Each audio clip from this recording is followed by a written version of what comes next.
4 jam lebih proses sidang lanjutan kasus dugaan pencemaran nama baik dengan terdakwa Haris Azhar dan Fathia Maulidiyanti dengan saksi pelapor atau saksi korban adalah Menko Kemaritiman dan Investasi Luhut Binsar Panjaitan dilaksanakan di Pengadilan Negeri Jakarta Timur. Sidang sudah selesai untuk kondisinya sekarang, namun visual yang Anda lihat saat ini adalah keadaan di luar area Pengadilan Negeri Jakarta Timur.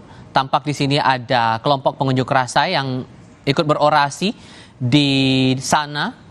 Masih butuh konfirmasi lagi apa yang disuarakan, aspirasi apa yang mereka sampaikan di sana, apakah